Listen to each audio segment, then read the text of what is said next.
Good afternoon. My name is Wilmarie Newton, and I'd like to thank you for joining us for today's webinar. We will be answering your questions throughout the presentation, so please submit them by clicking on the Q&A icon. If you have further questions after the webinar has ended, please feel free to email me and I will forward them to the appropriate person that can answer them. Please note that this webinar is being recorded and will be archived on CABE's website under Professional Development. And now I'd like to introduce Sheila McKay, CABE's, sorry, what's the Today, I am the Associate Executive Director for Government Relations. correct? Thank you. Yeah. All right. Hi, folks. So welcome to 2 days after the governor's having released his budget. I'm joined here in the shadows by Patrice McCarthy, our Executive Director and General Counsel. So you would have received Wednesday a briefing on the governor's budget. We're going to work through this document, and I've got a whole lot of supplemental things I'll be working off as well. And we also have another document we'll show you. So, I'm sorry, that's the wrong document. As you see, the governor began his address on Wednesday with a huge investment in early childhood. There is a creation of a universal preschool endowment to reach $1 billion. It will grow to 30 in 2026 and 60 in 2027 and so on. The annual spend down rate would be 10%. I don't know if spend down is the right term, but annual spend rate. And it would be available to families earning under $100,000. There's also provisions in there for those families that would qualify in the $100,000 to $150,000 thresholds as well. There are There's more information further in this document, and we'll get to that too at some point or shortly. Funding, what we're all here to really know the most about. The ECS spending will increase by 75 million in 26 and 85 million in 27. Big news that had been previously released. Every governor usually purposely leaks a little bit of information before the actual budget address. And this governor, in one of his press conferences prior to the budget address, said that there would be an increase of $40 million in special ed excess cost. That would be effective for 2027 in his version of the budget. He would also be creating an incentive grant for districts to help create more programs in-house or to bolster the programs you have in-house for outplay students. And then looking to put $10 million into that program with an additional $4 million coming from bonding. We know that there will be a public hearing in Hartford on the 13th at 2 o'clock, I believe, and you'll receive notification of that as well. I believe they've limited that public hearing from 2 to 5, which is not typical, but this is a new committee, and they're taking on an awful lot of work in terms of making some changes to special education. School construction. The governor has proposed $500 million in the school construction account. And then there's a lot of work that's been done with the department in terms of while they're the governor's proposals, I think they're kind of almost really joint proposals with the State Department of Education on one in particular, the Learner Engagement and Attendance Program, which the governor has been at press conferences with the commissioner on the last few months ago. So this would expand that program in terms of it would continue that program to add more money towards that. As you see there, almost $10 million to and actually earmarked for disconnected youth, but it would be some of the same things. In terms of what that program does, to those of you that aren't familiar, it's a home visitation program that districts dedicate their staff towards getting out and actually knocking on doors and meeting with families. And I say families because it's not specific only to students. It's also helping to help parents and guardians with resources they might need to support students. Under the governor's proposal, districts would see a free breakfast program for all Connecticut students. Great news. It's $12 million, as you see there. We will see if and all with any of these proposals, how the legislature reacts to that. Having said that, yesterday, we sent out this, as you see, Wednesday, informing you that there was a public hearing scheduled yesterday in the Children's Committee on doing that such the exact same thing in terms of creating a free breakfast program for all Connecticut students. So there's alignment of certainly with the legislature, the leadership of the legislature's Children's Committee and the governor's office in terms of establishing a program to fully fund breakfast. Additionally, there is, again, these now get more proposals with the department. There is a high dosage tutoring matching grant program of $5 million. That's continuing a program that began during the pandemic for about 43 districts. I'm sure much needed and much appreciated by those districts. Mental health supports districts are, as you know, having gone through the pandemic and known prior to the pandemic that there are mental health challenges in many of your schools and all of your schools. So this would continue a mobile crisis response program with $8.6 million. Just helpful in terms of trying to reach students outside of, inside school if they need to come to the schools, but also beyond the school days, and over the weekend and over the summer and so forth. Another proposal here was a program that's been started by the department in terms of a dual credit program. This is an increase of $7.5 million. Some of your districts are working with universities to have students during their high school careers step into some college courses and then have them be more advanced as they move into their college years in terms of having already completed credits during high school. UConn's got a program. I know there are other programs. The masterclass, The Science of Reading, this sees an increase in keeping with those master classes so that your district personnel receive as much training as they can on the science of reading. We know that you have staff that changes over, so this is a creation of more funds to continue that program. In town.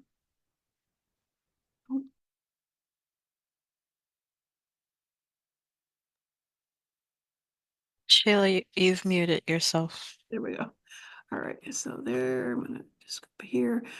And then actually, I think I'll just leave it there so you don't get your eyes on something you don't need at the moment. The governor spoke in the 24 budget address about restricting phones. Legislature didn't take the governor up on that last year, but the State Department of Ed worked with the governor in August of this year to create the restrictions that you know are out there, tiered restrictions. Their guidance that the department created. So this particular proposal in this year's budget has ability to have $100,000 matching grant program for districts for anything that you need to do at your district level, as well as it includes in the budget the wording of assist families with this technologies. So reaching out to beyond just the students. Duplicate there on high dosage. And then there is some funding available for um, school breakfast and school lunch programs for 2020, 26 and 27 before the I believe I have to go back to myself to see. I don't have it there. The creation of the full program for state paying for school breakfast programs. And then the other is another duplicate as well. So I just provide there a little bit more information on the universal preschool endowment program. I believe the acronym they're starting to use UPE. It would be 12,000 new spaces and approximately 7,500 extended day programs by 2023. Reduction in the cost of approximately 19,000 existing spaces in the cost for those for 19,000 students, which is huge. Subsidize the cost of offering school day, school year spaces, limits the cost for families, as I mentioned earlier, between 100,000 and 150,000. And then uh, the expansion of the UPE would be driven by a local needs assessment. And then there would be to fund the UPE, a $300 million of the unappropriated surplus for 2025 would be transferred into the UPE. And then as you see there, the treasurer would be responsible for managing and investing in those funds. Um, just to close out this document in particular, we did tell you yesterday that there would be a public hearing. I'm sorry, Wednesday, we told you there would be a public hearing yesterday on school meals and emergency response. And then there is a bill in there as well on social media. The Attorney General also has another bill on social media, which will be coming to, I believe, a different committee, as I recall, general law maybe. And you'll see that come forward when it goes to public hearing. We'll alert you to that bill as well. And then down here, we also are letting you know that 2 new members have been recommended for nomination to the State Board of Education. Paula Gilbretto, I think I'm pronouncing that correctly, from Farmington, a former United Way executive, CEO. And then Gladys Labus, Dr. Gladys Labus from Higginham, a former Meriden employee, school employee, as well as now working with the Connecticut Association of Schools, which is the Principals Association. Okay, so we're going to step from that. And Wilmarie, I'm going to turn off sharing and ask you to bring up the other document. Or can I do that? Yep, 1 second. Okay. So as Wilmarie's doing that for us, the governor presents bills that correspond with his budget address, known as the implementing bills, the governor's bills to implement the budget. There are a number of bills, hospitals, transportation, all sorts of things. The one that impacts education is House Bill 6864. Nope, that's not right. Yep, 6866. There's a lot of bills, folks. That's what I want. Okay. So we're gonna go through those. Um, not the entire bill in all its entirety. I've got a cheat sheet that we're gonna show you in a minute on the screen. But I can. It's over there. It's over there. Ah, okay. Yep.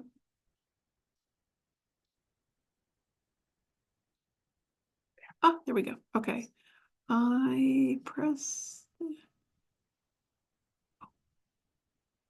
Um, okay. Oops, nope. I go back. Okay. Oh, maybe Sorry. I'm gonna, Were you seeing my screen before, Sheila? yeah, where I, Okay. no, I wasn't seeing, I don't know what I'm seeing. I'm looking at this document. If they can see it, I'm good with them seeing it. If you think they can. If you can see it, then they should be able to as Okay. well. Okay. This is what I'm just referring to as the cheat sheet on this particular bill. Bill's 31 some odd pages. This is just 3 pages. It just gives you a little bit more understanding as to what is in the bill, what is in the actual bill. So I'm just going to try to, no. Sheila, I'm controlling it. So Oh, you tell me when to move. yeah. So why don't we move so we can see? Can we see a full screen? Mhm. Okay.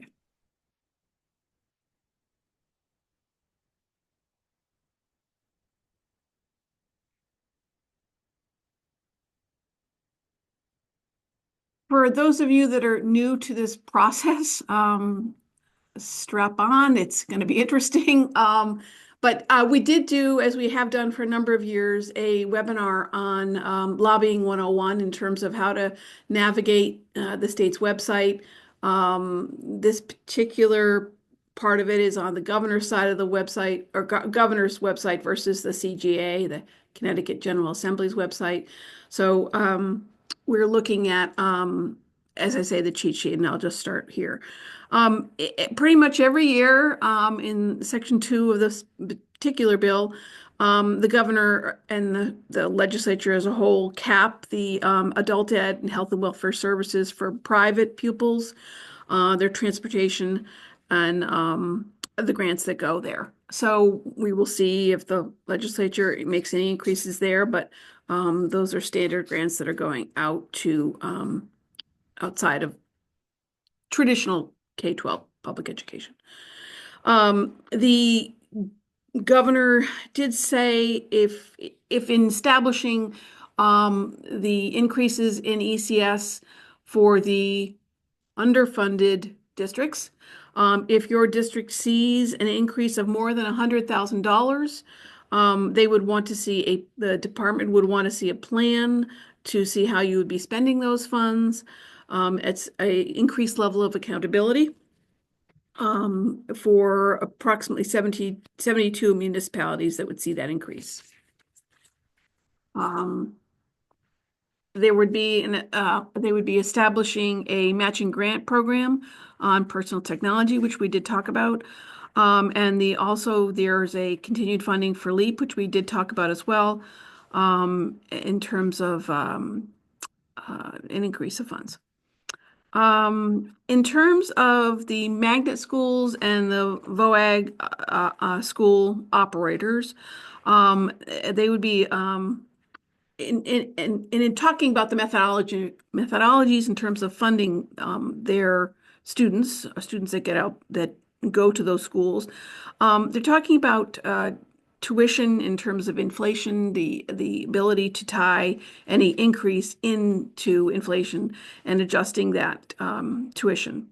Certainly, every district that has students that choose to go to those different choice programs, it's a commitment of the local district to understand how those fee-based schedules are working. So this gets at a little bit more of a bright light, better understanding, I guess is the way to say that. Um, there is established, as I said, a dual credit program.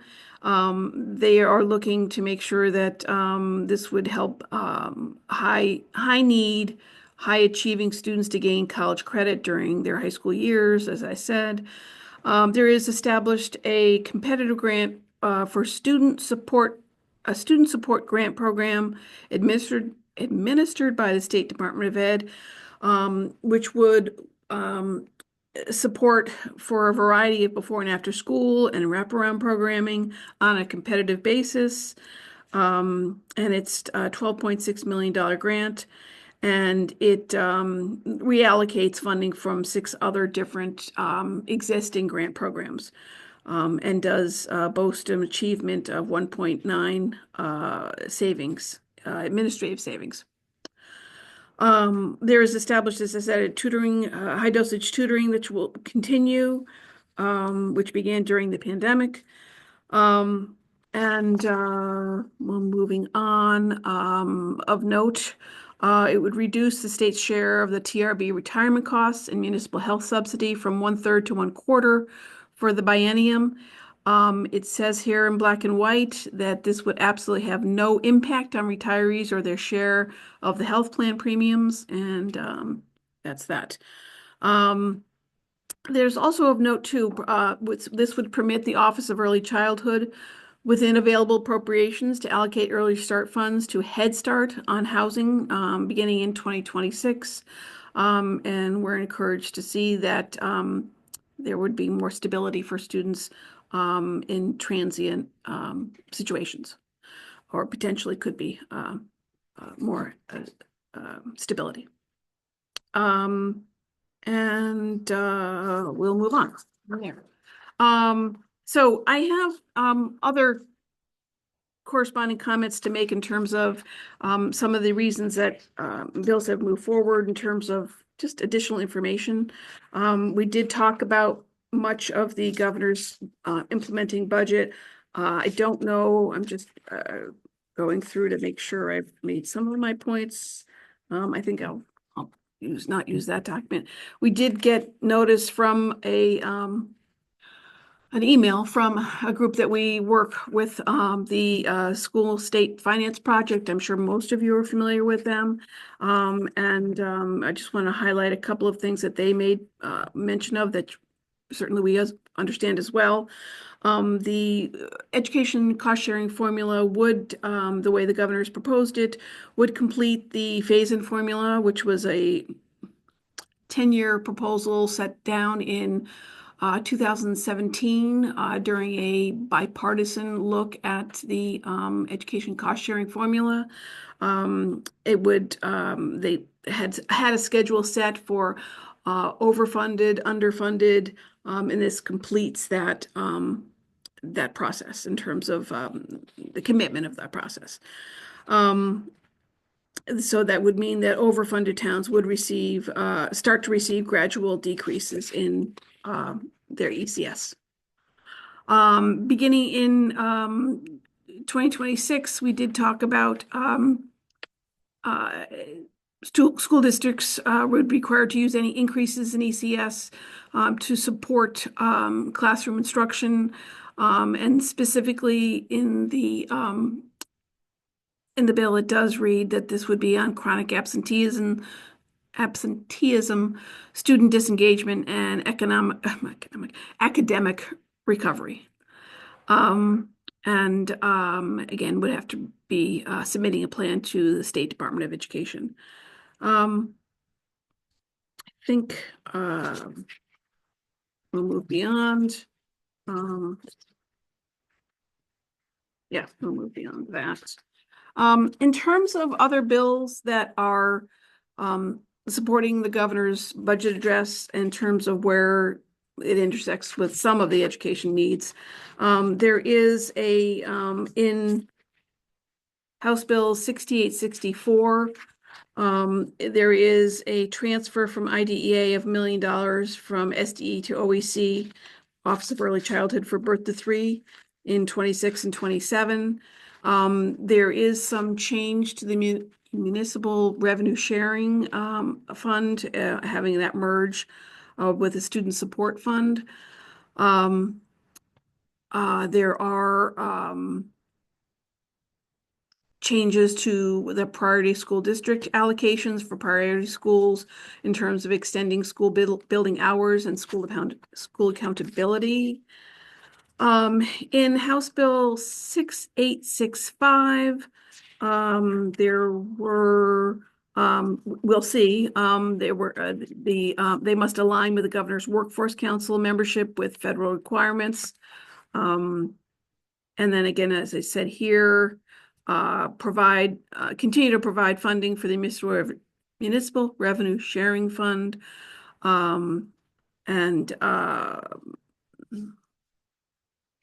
Moving on. Sheila, before you move on, we do have a request to go back to elaborate on the ECS funding. What's the question? It So Mag is asking if you can elaborate on the ECS funding the Lamont proposed. I guess I'm really wondering what the question is, though. I mean, I can say that, you know, there is, I mean, well, let's see.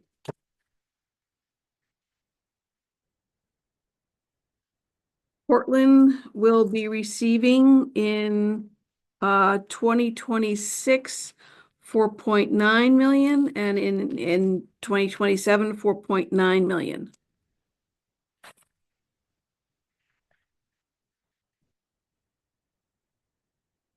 I offer a couple of Yeah. commentary. Yep. So just a couple of observations overall about what we see. The governor's proposal around ECS simply implements the law as it currently stands. It funds the law that is currently in place. So that provides for the increases for those towns that were deemed, I don't like the term underfunded or overfunded, those towns that needed additional resources from the state, they would now be, that commitment that was made in 2017 would be fulfilled under this budget. There are a couple of areas, though, that the governor's proposal doesn't take effect until 2027. So, for example, the special ed excess cost increase, it's flat. The budget proposes flat funding of that grant for 2026. We already know there's a significant hole in that grant for the current fiscal year that will only grow in 2026. And by 2027, $40 million increase will literally be a drop in the bucket in terms of what districts should be receiving for special ed excess cost. Two other grants that programs that don't go into effect until 2027, the high dosage tutoring matching grant, as well as the dual credit program. And of course, the danger anytime anything is proposed for the second year of the biennial, if circumstances change, the legislature and governor could always go back and revisit those commitments. So they're not immediate commitments of support for education. There are clearly the special ed piece is a step in the right direction, but it is a very small step, and your advocacy is going to be really important to make sure that we make a leap that's more significant. Yeah, and I think to agree with Patrice, I think that the governor sometimes sets out a budget that he wants to then start negotiating with the leadership of the House and the Senate. And the Appropriations Committee.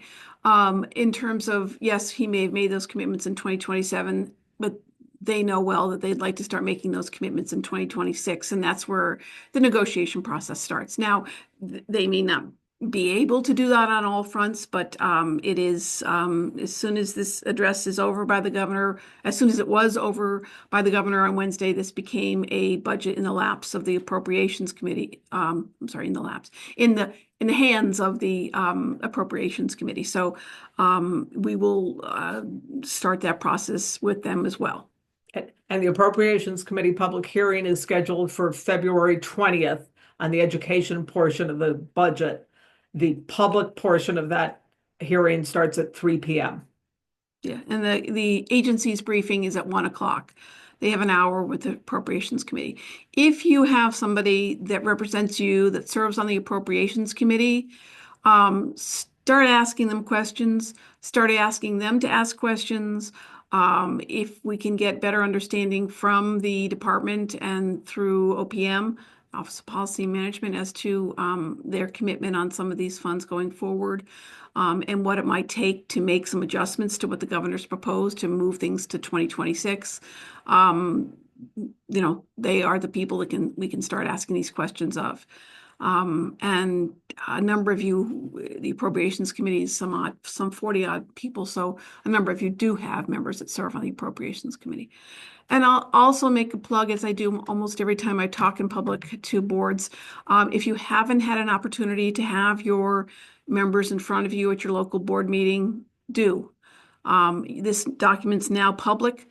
Ask them questions, ask them for their support. And let them know how implementation is going in your district of special education, what the decrease in the percentage did towards your budget planning process going on now, in terms of how you've had to pivot quickly in terms of, well, pivot quickly, how you've had to make adjustments as you're starting to plan for that budget. Um, it's just important that they be informed. Not everyone serves on the education committee, not everyone serves on the appropriations committee. But everyone has somebody that they all have constituents, so they need to better understand how these processes are working at your local level. Sheila, Mhm. can you share where districts can find the information about this ECS money specific to their district? We sent out the town by town numbers in our budget, in our briefing on Wednesday, in our advocacy highlights on Wednesday. It is this the one I want? No, that's not the one I want.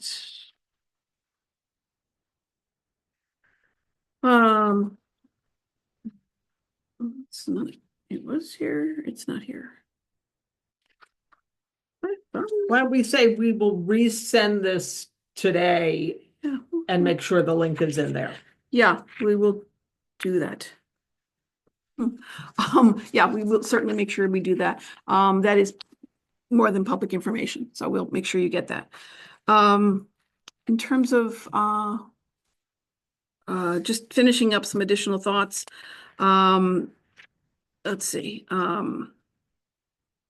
There is a specific bill on the dual credit. That's Bill 6869. It gets into ARPA investments and how the dual credit program began. This would standardize the definition to reduce any confusion. Dual credit meaning any course where a student receives high school and college credit simultaneously. Just quickly. Concurrent enrollment, what that would mean, a college course offered at a student's high school by a high school instructor. A dual enrollment would be a college course taught by a university instructor on a college campus. So you can understand the distinction there. We'll go into more of that. There is a specific bill on the special ed. It's Senate Bill 1244. This talks about creating that more control, bringing more programs in for your districts, and then any type of shared services you'd want to look to do. The co-chair, the House co-chair of the Select Committee on Special Education, Representative Miriam Khan, is a former Windsor School Board member and is a current special ed teacher. She is pretty dedicated to this proposal and has been seeking elevating this topic to conversation, to a bill, to movement, to change. She is in lobbying conversations that we had with her 3 weeks, well, at some point ago, did say she's not looking to make hard, fast mandates on districts. She well knows what it did for her to be sitting in the seat on a Board of Education. We had conversation in terms of a potential cap on the number of students versus teachers and so forth. So we'll see how proposals come forward at the legislative office as well. There is as well a Department of Education study, which is referenced in this bill, on the department studying potentially setting a rate for outplacement students, capping a rate for placement for outplacement students. So the department is undergoing that study. There are 7 states in the nation that do that right now, one of them being Massachusetts. We know that the department is learning from their colleagues across the nation in terms of what would be the pros and cons of doing this. We have concerns that should this go into effect, there could be outplacements that say, you know what, our rate is this, we can't make it a lower payment, we are going to discontinue this service. If that's the case, it does create an opportunity for districts to create that service. I'll leave that train of thought there. We will see. There's bond funds in there for school construction, and that concludes a lot of additional comments there. I did want to just give you a preview of what you'll see likely by the end of the day today. We try to send out an advocacy highlight on Fridays. If we get information before Fridays, we're sending it out before Friday. We ask that you take a look at this. We know that many of you are, I don't want to say aggravated, but interested, maybe is a better word, in the process and trying to affect change. We are available to help you understand how to submit testimony, how to actually sit in front of the committee and make and have the ability to testify. You have an opportunity to do it from your dining room table or your kitchen table. You can do it in your car. I mean, you can do it anywhere. There is a Zoom option, is where what I'm getting at. And obviously, you always may just submit testimony, not just, you may also submit testimony as well. Anytime you are before the legislature, anytime you submit, anytime you are Zooming, always make sure that you're also letting your legislators know that you're going before X committee, because they may be helpful in terms of elevating your maybe not your position on the line, in terms of you may not move from 100 to 3 on the sign-up sheet, but they may say, we have 2 people from Middletown here. We know that their comments are further down, and maybe we can hear from 2 of them together. I'm making this up, but I'm not making up the fact that things like that do happen. Legislators want to know, if they serve on that committee, if you're coming before them, because they have, sometimes they're in more than one meeting at a time, in terms of there may be another public hearing for another committee that they serve on as well, happening at the same time. So if you're before that committee, they'd want to know so that they could be in that room when you are there. So my point about letting you know, there will be a higher ed meeting, public hearing on Tuesday the 11th. There'll be a public safety meeting on Tuesday the 11th. There'll be a committee on children public hearing on February 13th, and a government oversight committee, which is a new committee of the legislature, on the 13th. There will be on the 13th as well at 1 o'clock a joint informational forum with the Education Committee and the Children's Committee on the Boston Consulting Group's report, the Dalio and CCM work that was done. That'll be by Zoom and in person on February 13th at 1 o'clock. In terms of kind of glossed over, but I'll give you maybe one bill from each of these committees. The Higher Ed Committee on the 11th will be looking at expanding the Alliance District Educator and Counselor Loan Subsidy Program and the Higher Priority Occupation Loan Subsidy Program. So certainly, if you had the ability to entice a new employee into the Alliance District, there will potentially be some help in terms of their student loans. I have to get to that bill to understand better what it says, but the title seems to bode good things. Sheila, Yes, so in all those dates, the public hearing dates can be found in the advocacy highlights, correct? that will be going out. Yep. Okay. Yep. The Committee on Children, which it slips into the world of education versus just children. Slip being a nice word. It does have here for the 13th an act establishing a task force. No, that's not what I want to read. There was a bill here on children's health, early educator pay equity, children's safety. As we get to reading those bills, we'll give you some understanding as to what they are. There is a bill here on act concerning schools and public libraries, Senate Bill 1271. And then the Government Oversight Committee, which is, as I say, a new committee, is looking at residential address, an act prohibiting the disclosure of the residential address of public school teachers under the Freedom of Information Act. So again, we'll be looking at So is it fair to say that education issues come up in just about every committee of the General Assembly? Yeah, there have been, in years past, have been bills before the Aging Committee on redefining the property tax structure in terms of seniors not having to pay a certain percentage of property tax based on the fact that they don't have students. But again, we're not seeing that this year. I'm just saying that, yes, we have to look at every committee. So I'm sure I have questions. I see there are 7 questions. Maybe some of them been answered by Mhm. me going on and on or not. So there was a request for you to mention the listening tour of the Select Committee on Special Education.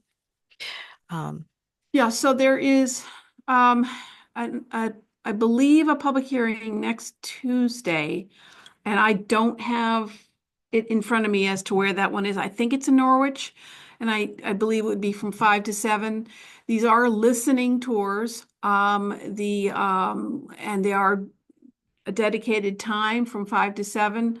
As first thought that they would be public hearings, but the legislature better understands that they really want to take in as much information as they can and as quickly as they can, knowing that simultaneously to the Select Committee on Special Education is also the Appropriations Committee holding 2 weeks of public hearings on every component of the budget. As Patrice mentioned, on the 20th is the K-12 education, but every night from the 10th to the, I'm going to say the 21st, there's a public hearing at night. So it's just a lot of and that's just the appropriations and special Select Committee on Special Education. The others I mentioned are going on, and it's just a lot. So the Select Committee chose to make it a 5 to 7 commitment. So I don't know what else is out there. so we do have a question here regarding money set aside for construction costs. Is there any information regarding this funding being utilized for HVAC projects? Um, there was some talk of that. I will need to go in and read the language in the bonding bill to see if that was included.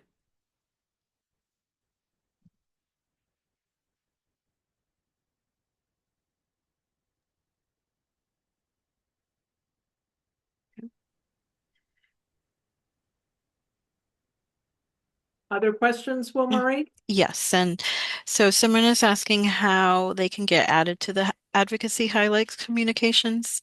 They do receive the what's going on at CABE, but they're not receiving the advocacy highlights. I did jot down the names so we can. Be in touch with them. Mhm. The next question is, can you address what our Connecticut legislators are dealing with in DC, having visited the offices at the beginning of February? The unknown.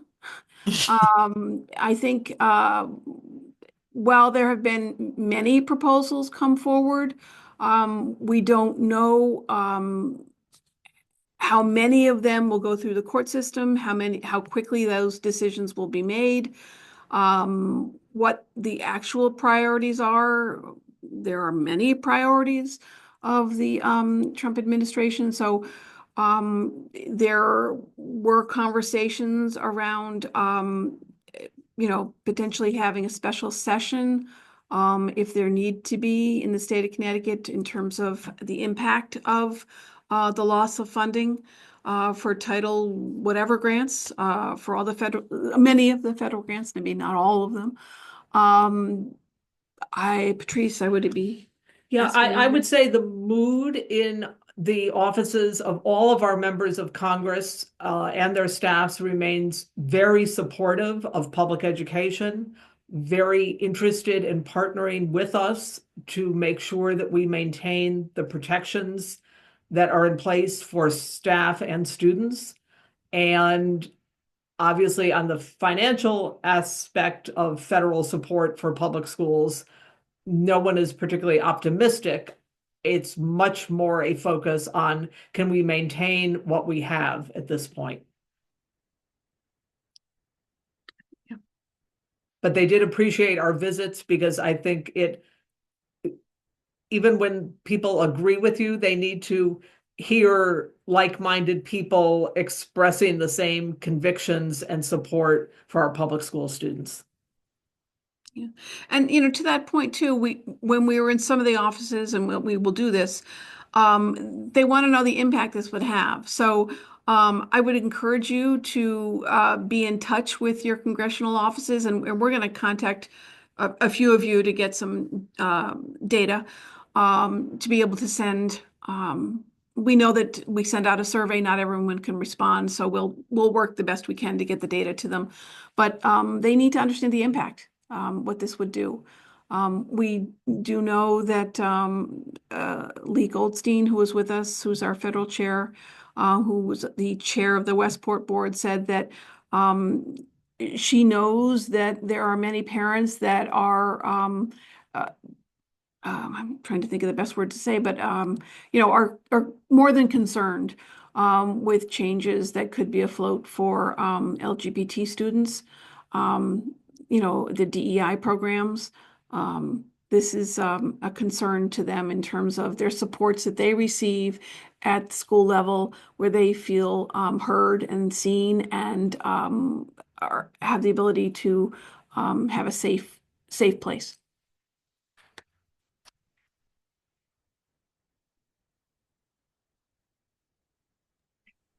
Other questions?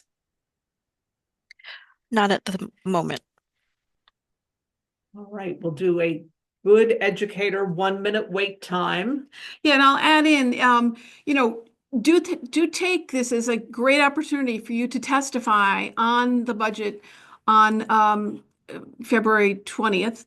The public hearing process begins anew in terms of the Appropriations Committee, in terms of all those public hearings, but legislators need to understand the impact. So whether you do it in person or just submit or over Zoom, do take the opportunity to do so. And if you want to know more about how this is working, make sure you tune in at 1 o'clock that day to hear some of the questions that are asked of the agency from the Appropriations Committee. And plan on joining us on March 12th for CABE's Day on the Hill. Right.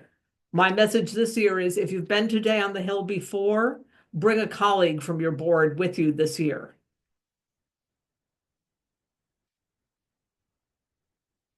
I'll close it out. I think so. Thanks, folks. We're always available to help you understand the process. Thank you. Have a great afternoon.